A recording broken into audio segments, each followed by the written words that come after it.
दोस्तों, फ्रांस की और ईरान की दोस्ती अब बढ़ने लगी है। फ्रांस पूरी तरह से ईरान के सपोर्ट में आ चुका है, जिस वजह से ईरान ने भी फ्रांस को दोस्ती का तोहफा दिया है। होर्मुज स्ट्रेट से जाने की इजाजत अब फ्रांस के शिप्स को हो चुकी है, क्योंकि फ्रांस भी वो देश था जिसने यूएन में ईरान के खिलाफ भेजे गए प्रस्ताव पर वीटो लगाया था। इसके साथ साथ अब इमानुएल मैक्रोन, जो कि फ्रांस के राष्ट्रपति हैं, उन्होंने एक के बाद एक नए बयान दिए हैं, और वो बयान ऐसे हैं जो कि डोनाल्ड ट्रंप के बयान से बिल्कुल उलट हैं, और कहीं ना कहीं डोनाल्ड ट्रंप पर तंज कसने की कोशिश, उन्हें बताने की कोशिश की गई है कि आप जो कर रहे हैं ये गलत कर रहे हैं। ये बात अब फ्रांस भी कह रहा है।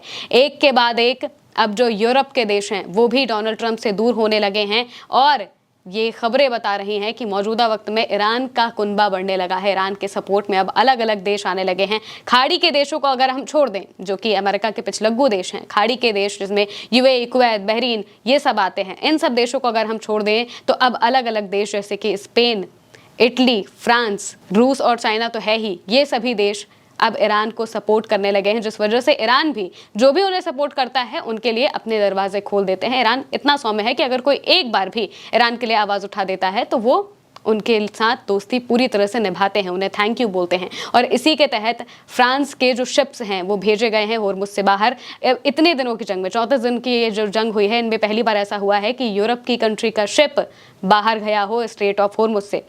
इसको लेकर जो खबरें आ रही हैं, सबसे पहले आप खबरों पर ध्यान दीजिए। इनमें बाकायदा लिखा हुआ है ब्लूमबर्ग के हवाले से कि French owned container ship exits Hormuz in first since war, यानी कि फ्रेंच का जो कंटेनर है वो जब से जंग शुरू हुई है तब से पहली बार ऐसा हुआ है कि फ्रांस का कोई कंटेनर, कोई शिप होर्मुज से बाहर गया हो। इसके अलावा ब्रिक्स न्यूज के हवाले से भी लिखा गया है, just in French ship successfully crosses the strait of Hormuz. Crypto rover के हवाले से लिखा गया है, French owned container ship signals it exited the strait of Hormuz. European ships are moving through again, यानी कि यूरोपीय शिप्स अब निकलने लगे हैं स्ट्रेट ऑफ होर्मुज से। एक तरफ डोनाल्ड ट्रंप हैं, जो कि लगातार नाटो के देशों से, यूरोप के देशों से ये मांग कर रहे थे कि या तो ये देश अपने एयरबेसेस डोनाल्ड ट्रंप को ईरान पर हमला करने के लिए दे दे, या फिर ये सभी देश होर्मुज को खुलवाने के लिए अपनी सेनाएं भेजें, अपनी मरीन भेजें, अपने जहाज भेजें। ये चाहते थे डोनाल्ड ट्रंप, लेकिन अब ये जो देश हैं ये साफ तौर से मना कर चुके हैं पहले ही।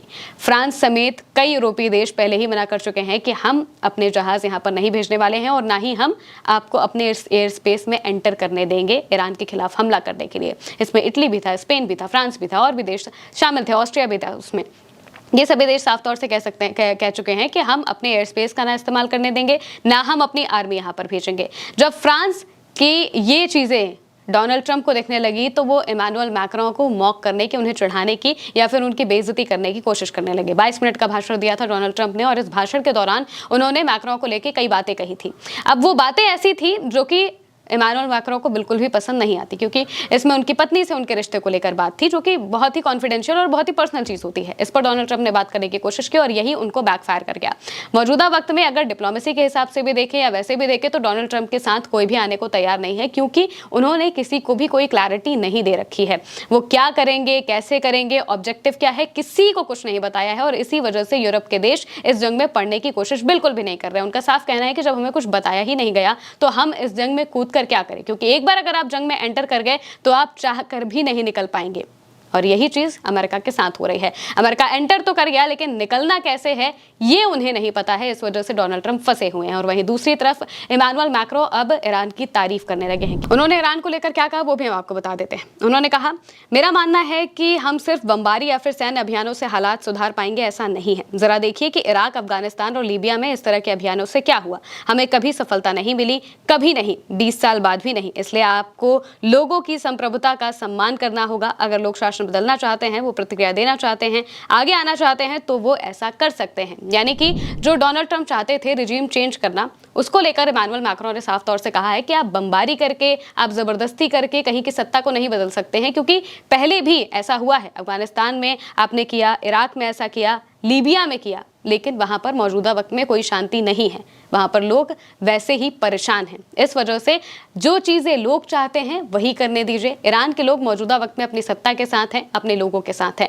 इस वजह से इमानुएल मैक्रोन भी ये बात कहते हुए दिखाई दे रहे हैं कि ईरान में जो कुछ भी हो रहा है आप बमबारी के तौर पर नहीं कर सकते हैं। अब आपको अलग से कोई प्लान बनाना पड़ेगा और तब जाके ईरान में कुछ बदलाव हो सकते हैं। हालांकि उन्होंने जो यूएन में जब बात हो रही थी तो उस दौरान उन्होंने ईरान का सपोर्ट किया और साफ तौर से कहा कि अभी अगर आप by force straight of Hormuz को खुलवाने की कोशिश करेंगे तो इससे चीज़ें और ज़्यादा बिगड़ सकती हैं। स्ट्रेट ऑफ होर्मुज में हालात और बिगड़ सकते हैं क्योंकि ईरान के पास पर्याप्त बैलिस्टिक मिसाइलें हैं। वो एक बैलिस्टिक मिसाइलें दागेंगे और फिर सबकी हालत खराब हो जाएगी। इस वजह से उन्होंने वीटो लगा दिया। रूस और चीन के साथ मिलकर ये तीनों देशों ने वीटो लगा दिया और इसके बाद अब जो फ्रांस के शिप हैं वो भी होर्मुज से बाहर जाने लगे हैं।